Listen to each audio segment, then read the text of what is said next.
While much of our committee's effort was focused on reviewing the scientific investigation of the 2001 anthrax letters, an equally important aim has been to help ensure that future scientific investigations of biological attacks are conducted in the most rigorous and effective manner possible.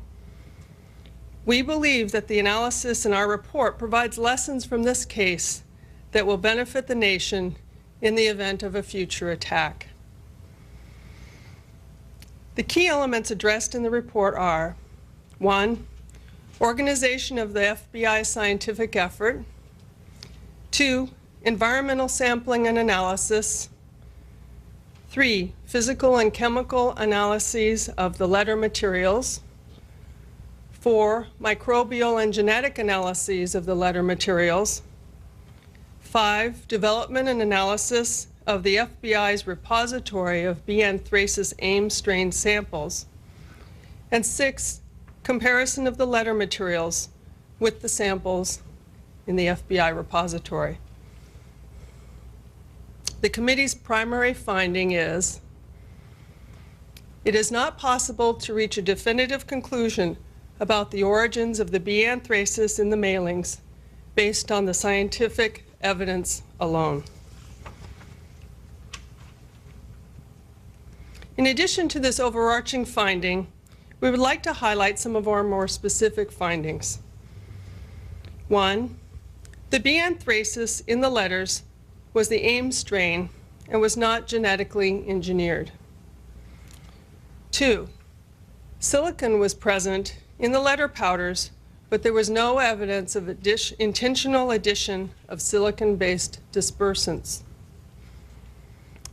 3, physicochemical and radiological experiments were properly conducted to evaluate the samples for potential signatures connecting them to a source, but proved to be of little forensic value.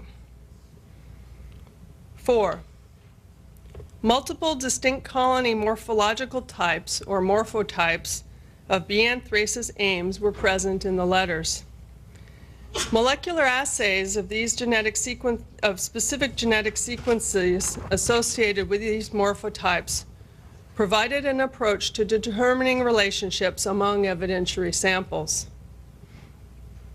5, the FBI created a repository of Ames B. anthracis samples and performed experiments to determine relationships among the letter materials and the repository samples. The scientific link between the letter material and the flask number RMR 1029 is not as conclusive as stated in the DOJ investigative summary. 6, it is difficult to draw conclusions about the amount of time needed to prepare the spore material or the skill set required of the perpetrator. 7, there was inconsistent evidence of B. anthracis Ames DNA in environmental samples that were collected from an overseas site. 8, there are other tools, methods, and approaches available today for a scientific investigation like this one. 9, organizational structure and oversight are critical aspects of a scientific investigation. The FBI generated an organizational structure to accommodate the complexity of this case and received the advice of prominent experts. In addition to these findings, the committee has made 2 recommendations.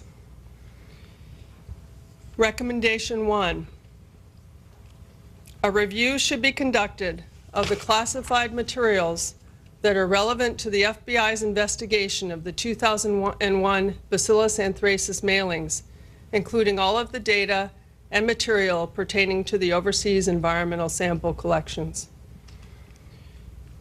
Recommendation 2, the goals of forensic science and realistic expectations and limitations regarding its use in the investigation of a biological attack must be communicated to the public and policymakers with as much clarity and detail as possible before, during, and after the investigation.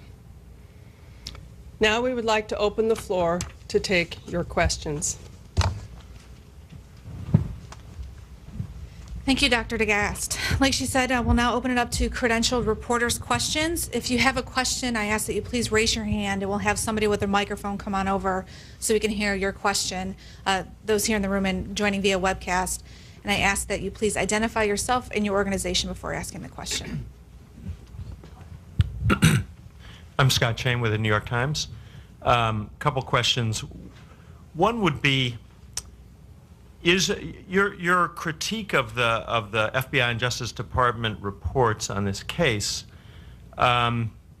seem to not really get at the fundamental issue of who committed this crime, which obviously is the great public interest in this case.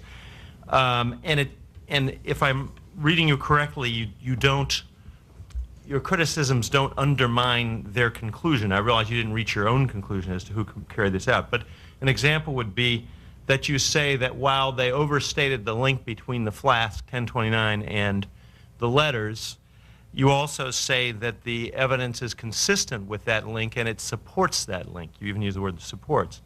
And in another example, you suggest that they overstated the evidence that Bruce Ivins falsified one of his samples that he turned in.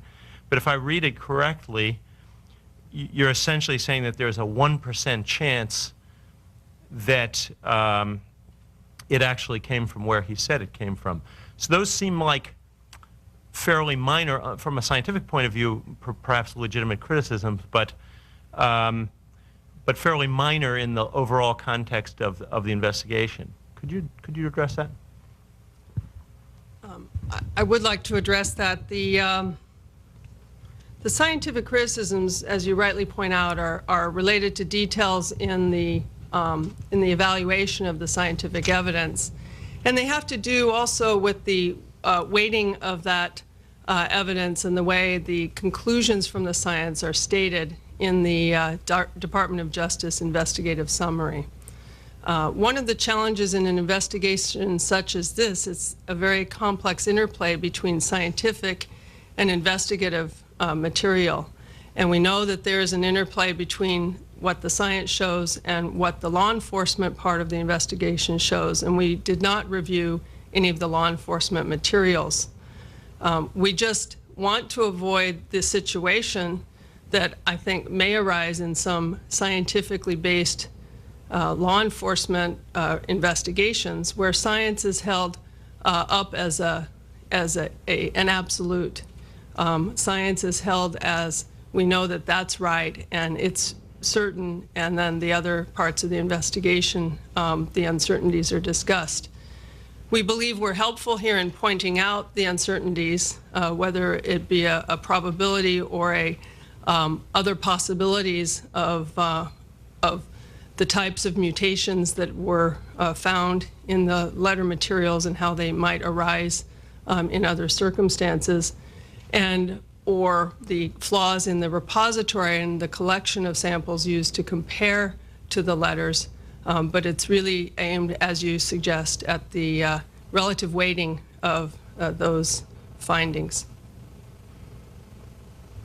Thank you. Next question.